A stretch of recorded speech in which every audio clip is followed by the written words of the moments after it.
Alright, so this is the first video for the next biomolecule that we would be talking about, and these are the nucleic acids. And coming from the name itself, we would assume that nucleic acids are primarily located in the nucleus of the cell, alright, if we use the nucleus in that context. But the thing here is not all nucleic acids that we commonly know are located just in the nucleus, but we will get to that later.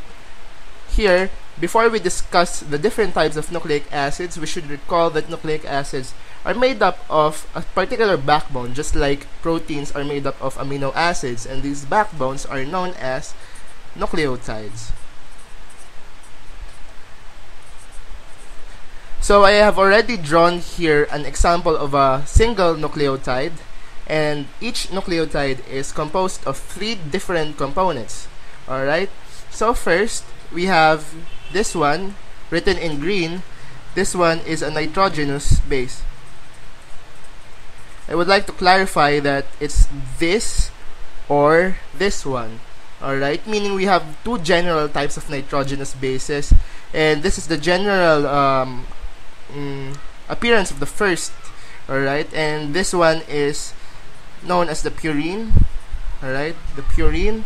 We have 2 purine bases, and we have 3 of this. Alright, this one is pyrimidine. We have 3 of these bases. Alright, and of course they're named as nitrogenous bases because they contain nitrogens. Alright, then here we have the second, which is a 5-carbon sugar. So it definitely is a 5-carbon sugar, even if we count it. We have 1, 2, 3, 4, and don't forget we have another here, and we have 5 carbons in this sugar. Alright, so we haven't really encountered carbohydrates, I know, but this is an example of a 5-carbon sugar. And we have 2 types of 5-carbon sugars in nucleic acids. Alright, it's either this one, ribose, or 2-deoxyribose. I'll get back to this later on. Alright, but for now, I would like to note that if you add 1 and 2 without 3, it also has a particular name, alright, and its name is a nucleoside. Alright, I would like to emphasize side. Nucleosides are different from nucleotides, so definitely a nucleoside is part of the nucleotide. So what's missing in the nucleoside that's present in the nucleotide is the third one, which is, obviously, this is a phosphate group. If you could recall, this is just PO4 also, just expanded. So it is indeed a phosphate group. So if we have a nucleoside plus a phosphate group, we finally have the nucleotide. Alright, we have the nucleotide. So I'll draw the different bases here. Okay, so as I said, we have 2 purines. We have 2 purine bases here. Alright,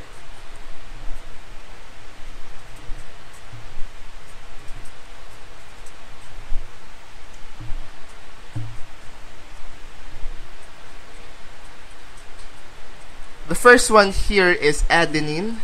Alright, it's just a simple purine molecule with an additional amino group here. Alright, so it now has 5 nitrogens there. So that's how to quickly identify adenine. And there's another purine, of course.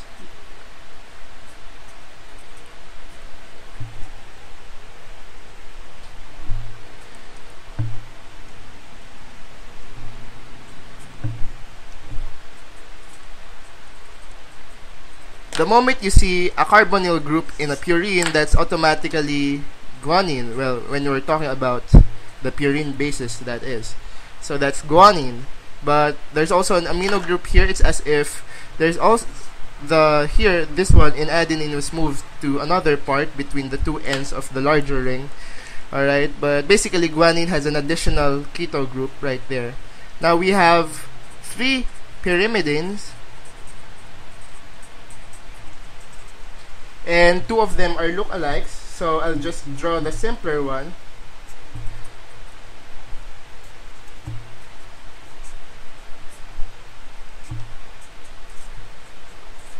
This guy right here is named as uracil. It's pyrimidine with two keto groups, only. So that's those are the two additional things added to the pyrimidine ring here. But the moment you see an additional methyl group at the remaining unoccupied ring here, alright, that's uracil plus a methyl group, you now have thymine. So it's just like methyl uracil, something like that. That's thymine.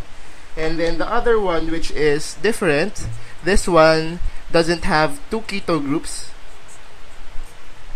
but instead it has one keto group and one amino group right here. So this is the differentiating factor, this one. Alright, it's neither uracil nor thymine. Automatically a pyrimidine with an amino group is the remaining one, which is cytosine. Alright, cytosine. Okay, so those are the 5 nitrogenous bases. Now let's get back to the sugars, alright, to finish the introduction for the structure of nucleotides. So the first one I'm going to draw